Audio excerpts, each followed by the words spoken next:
Right, so the first set of experiments I'm going to do, I'm going to talk about, we abate gases, i.e. we destroy them, and one of the easiest ways to destroy them is simply by burning them.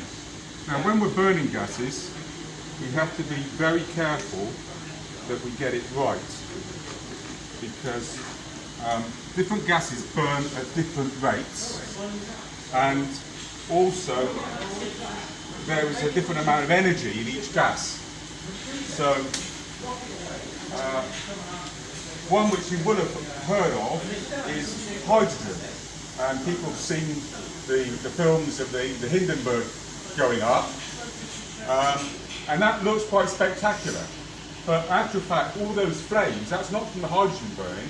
Hydrogen doesn't produce a visible flame when it burns, and it's one of the dangers of a hydrogen fire is that you can walk straight into it and not know it's happening. But in actual fact, what is burning when the Hindenburg's going up is the envelope around the Hindenburg, which is holding all the gas in. So we've got some zinc here. It's a silvery metal. I believe we melted some earlier this week, and we've got some hydrochloric acid. Now this is drain cleaner or toilet cleaner, and it's 32% hydrochloric acid, which is very concentrated, and you obviously don't want to spill this over you. So it's got a safety cap. So zinc and hydrochloric acid react together to give off hydrogen.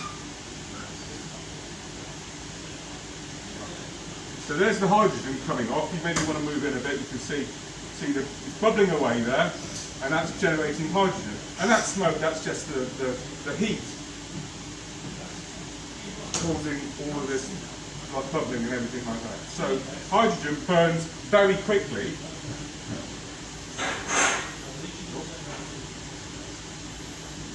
Didn't work. It's all gone. Let's try that again with some more. Let's put some more in there. Yeah. There you are, very quick burn, okay? I put my hand over it a bit, touch up it. Oh, it's hot. Right. So that's a very, very quick combustion, as you can see.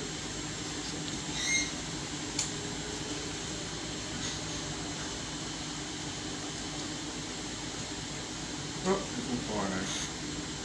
Right. There you go. So that's hydrogen burning. And that's quite a hot reaction.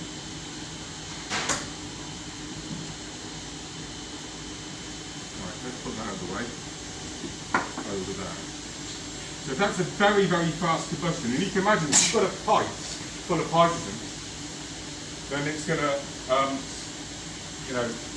the flame is going to travel right down the pipe, and it causes you no end of pain because the flame is going to travel all over the place. Now this next demonstration uses water, which in here I've got some calcium carbide, and it's a bit pongy because in actual fact it's got lots of impurities in it and it gives off other gases which have a smell, but acetylene doesn't have a smell. The calcium carbide, that's used in miners' lamps.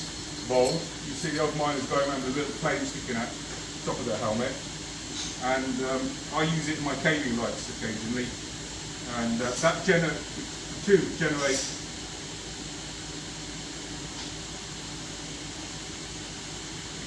acetylene when it mixes with water. I'll do that. Get the light.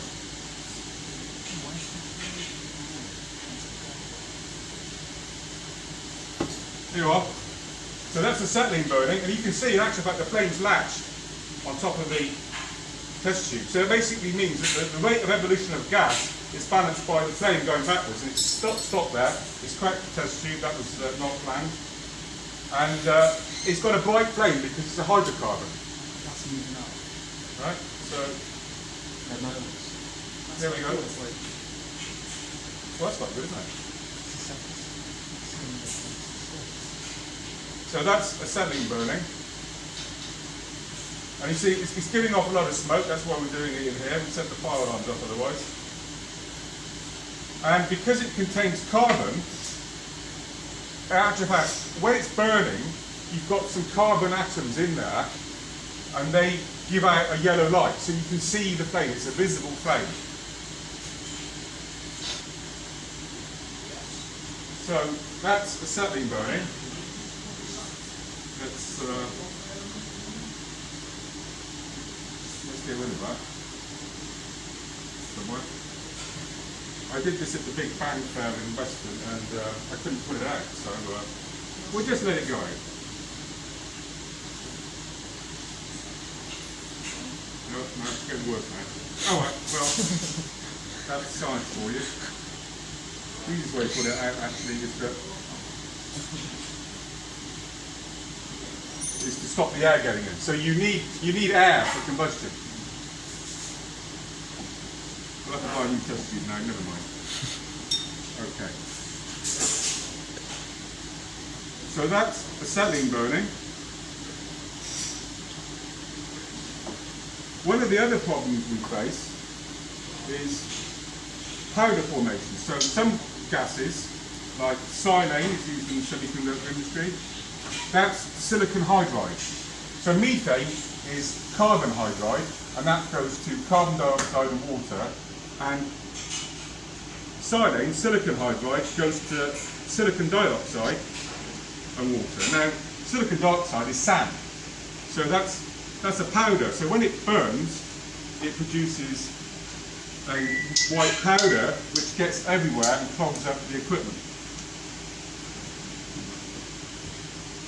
But another powder that we can form is ammonium chloride. So there, again, I've got hydrochloric acid, and that's got an acrid smell. Ammonia. That's got, well, that's quite poky. It's used in smelling salts. You probably smell ammonia if you've got like rancid socks and stuff like that. That's ammonia smell. And the two gases react together to form ammonium chloride, which is a white solid. And there you are. So the two gases are reacting together and they're forming ammonium chloride.